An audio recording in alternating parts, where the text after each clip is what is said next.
Attorno all'abuso di alcol si sono creati tanti allarmismi più o meno reali. Si sono costruiti tanti luoghi comuni e spesso il problema viene liquidato con argomentazioni un po' scontate. È indispensabile quindi partire da un dato di fatto, oggettivo e incontrastabile. L'Organizzazione Mondiale della Sanità dichiara che il consumo dannoso di alcol in Europa è la prima causa di morte tra i giovani di età compresa fra i 15 e i 19 anni. Ma l'uso eccessivo di alcol è davvero un fenomeno così in crescita? Davanti al bicchiere di troppo c'è una reale differenza di comportamento tra giovanissimi e meno giovani, tra maschi e femmine? E soprattutto, i ragazzi percepiscono i rischi reali e concreti legati all'abuso di alcol? E nel nostro territorio, che cosa succede in merito a questo argomento? Queste sono alcune domande che la dottoressa Raffaella Perini, nella sua nuova veste di conduttrice, ha fatto ai due speciali ospiti nella puntata di Pinocchio più occhi dell'8 febbraio, ovvero il dottor Ermanno Margutti, responsabile del servizio dipendenze della ASL di Chioggia,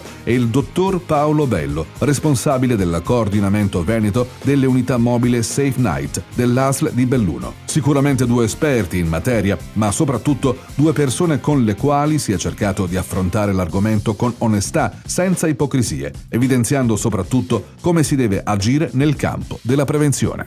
Abbiamo anticipato l'età del coinvolgimento nei progetti di prevenzione perché ci siamo accorti quanto sia sempre più precoce l'uso di alcol nelle popolazioni giovanili e in particolare dall'iniziazione della terza media ad un salto sia quantitativo che qualitativo durante la prima superiore. Ecco perché abbiamo concentrato le nostre forze nella terza media coinvolgendo gli studenti non attraverso lezioni frontali, quelle classiche ortodosse delle scuole, ma coinvolgimento alla pari dei ragazzi, coinvolgendoli attivamente in un progetto che per quanto riguarda la produzione di uno spot di prevenzione.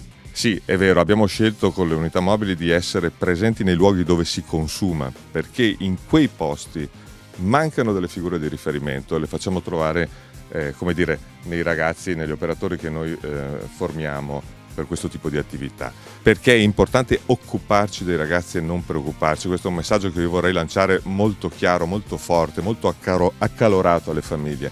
Non preoccupatevi dei singoli comportamenti a rischio dei vostri ragazzi, ma occupatevi della loro settimana. Non concentrati sul weekend, ma sugli altri 5 giorni della settimana, perché sarà accompagnando le loro storie, la loro vita, che potrete in qualche modo essere veramente a loro vicini e quindi fare, quella sorta di prevenzione importante di cui parliamo e abbiamo parlato oggi.